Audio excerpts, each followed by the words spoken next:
Welcome back to the reality, guys. I'm your host, Billy Blinks, joined as always by my co-host Brett. What's going on, Fighter Week fans? 4, the Ultimate Fighter, Team McGregor versus Team Chandler. And we have a fight that was postponed from week 2. We have it now. Trevor Wells versus Timur Valier. This is a bantamweight fight. One interesting thing to go over before we go into the fight was the rule or the premise of being a catch weight. So since both of them had gone and made weight already for the fight, the original weight being 135, especially more on the Chandler side with Timur, they didn't think it was really fair to have to cut all the way back down to 135. So they ended up, after a little bit of gamesmanship, and we can talk about that a little later if we want, settled on a catch weight of 142. Before we get into the fight, Brett, did you think that was a fair weight? I thought that was fair, and so when Dana White called Michael Chandler on the phone after Connor didn't go to the negotiation, and he sent his coach Lackey to say, "No, So it's funny. 135. This is what we're doing." So the moment Dana was calling him on the phone, I was like, he's basically telling Michael Chandler that they have to do 135, and I was just gonna die laughing. But so I'm a little surprised that they actually agreed to 142. I think that is fair. 140 to 142 seems fair. Cool. And yeah, but I did want to see the drama. I wanted Dana to be like, oh, well, Connor gets what he wants, despite the clip of you saying he doesn't. Yeah, no, I thought that was I was going back and forth in my head, but I think because they had shown Dana earlier already talking about a catch weight, I didn't think he was going to allow it to drop all the way down there to 135. I thought if it was sub 140, that would have been a little bit suspect and that would have been a little tough. But both fighters came in 141 and a half pounds. Really interesting too, the tail of the tape. These guys are almost identical physically as you'd want to get. Both 141 and a half pounds. 5'7" for Trevor Wells versus 5'6" for Timur. 66.5-inch reach for Trevor versus 67-inch. So their whole thing was saying that Trevor was the smallest guy in the house. By But dude, he's taller than Timur. What are you talking about? Like, I thought he was maybe like what's the flyweight? He was a flyweight that was fighting at was bantam fighting up because or that's something. Yeah, his only chance to get on the Ultimate Fighter. Because like, there's been guys that have changed weight classes so they to could be make the on show. the show. Yeah, so like one of the first winners, Rashad Evans, he fought at heavyweight, even though he was like a 5'11", 205er and won. So That makes sense. Uh, okay, so let's get to the fight. Full spoilers, everyone, for the fight. If for whatever reason you're watching the review without seeing the full fight. Round one, male highlights there. Timur mounted with a nice triangle choke. Good amount of stand-up boxing too within the fight. Well, quick question on the round one, Brett. What was up with that timeout? he got kicked in the nuts. Okay, I didn't know. They didn't really like announce it. They kind of did it live, so I wasn't sure what had happened. If there was like a Timur foul. was trying to kick the herpes off his nuts, so it didn't have issues again. Well, okay, cool. So the nut shot there. Timur also did get a takedown in the round. We do come to find out that this round was scored for Timur. Do you think that was fair? Yes, this one was close, but I think that was fair. Yeah, because I mean it was pretty even, crisp striking on the feet, but then Timur did get the takedown and a little bit of control time. So Round two, we spent a lot of this round with a Timur takedown, maintaining top position. I saw a lot of hip controls, a lot of controlled strikes to the head and the side. I was surprised that Trevor was able to get up out of that. Do you think Timur just got tired? probably a little tired, a little sloppy, but I still think Timur won that round clearly.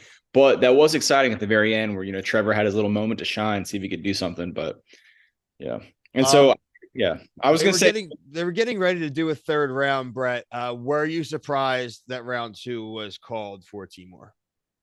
No, so I think Timor did win both rounds. So off the rules, I think it was fair that it ended. However, I do agree with Connor that like if it is a close round, like the first round was very close, to give him a third round, which I think does happen a lot on the show, is like you kind of don't know who won one of the rounds, so they'll just kind of say the other guy did Yeah, in order to give the third round. So I like when that happens.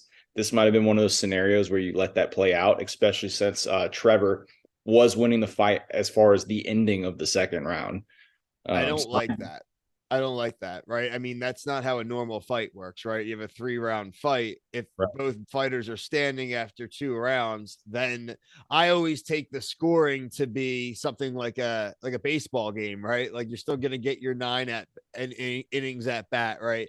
I don't understand. Like you said, even if hypothetically they not have a third round that Trevor wins 10-8, if you're going to use like the boxing terms, right? Like, could he technically not overwhelmingly beat the hell out of him for a round so much, but he doesn't score the knockout that then it's basically a draw? Like, that could happen technically, or no? Is Well, it just 2 versus 1 rounds? Like, I'm thinking in boxing, like scoring. So is that different? so I don't know if Ultimate Fighter always did this, but so actually in the Ultimate Fighter, if you win the third round, you win the fight. Whereas in normal fighting, you have to do 3 rounds if there's no finish. So if you win only the third round and you don't win round 1 or 2, you still lose. But in Okay. this instance, if you go to round 3, that is literally sudden death. So the only round that matters at that point is the third round.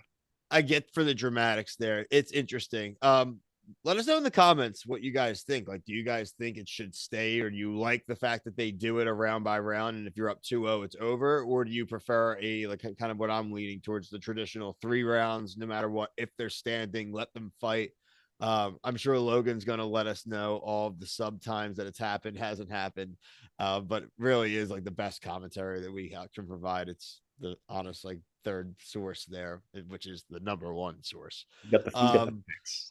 you said next week, so we're looking at in the preview Brad Katona. He is a member of Team Chandler. However, in real life, is a member of Conor McGregor's gym. That's going to just cause some tension within his team going into his fight next week.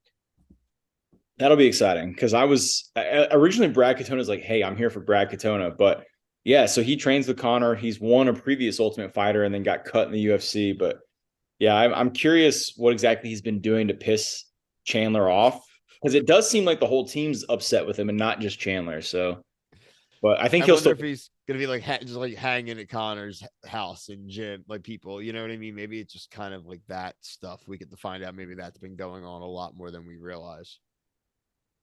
Yeah, just well, I don't see why he'd be buddy buddy with Connor's team because that's not Connor. So I don't know. Maybe he's like buddies with Lee Hammond or something. I don't know. But yeah, it's It's gonna be this has interesting. happened before where people wanted to switch teams and they're like, "Hey, coach, I like the other team better. Can I just leave your team and go join the other one?" Do you think they're gonna let him if he wants to? Yeah, That would it be seems cool. like Chandler was fed up with them. I like it. I like the idea of the trade in the Ultimate Fighter. I really, really enjoyed the idea. And look, I think now, and I think it's like in any reality TV show now, right? They're going into the 5th fight. This means there's been more time spent together. You're going to start getting sick of each other. You've just been beating the hell out of each other, right? For like 4 weeks in sparring and practices. And I know it's not been 4 weeks' time, but still, by the time now they've gotten that, I think we're going to start to see those frustrations, and it starts to get more real for those that are still still in contention. So I'm Mhm. looking forward to it. I thought it was a good overall episode. Looking forward to next week and the drama. Make sure you're liked and subscribed to here and the TikTok. We review things on TikTok that we do not review here on the channel. Right now, we're reviewing things like Love and Hip Hop Atlanta, Love Island, Below Deck. We do some Ultimate Fighter coverage here. Reality clips of the day. That's where you're going to get some of your things like Below Deck, Kitchen Nightmares, some of those one offs you're not going to find anywhere else. Also on the channel, next week, we have the premieres of The Bachelorette and Claim to Fame Season 2, a show we were big fans of last year. We'll definitely still have some continued Vanderpump Rules coverage as things progress and there's some more casting announcements. And just look out and subscribe for any of the other videos that we are working on this week. Stars on Mars would be the video preceding this one. But until next time, for myself and Brett, thank you. Peace. Good night. Good fight. Boom.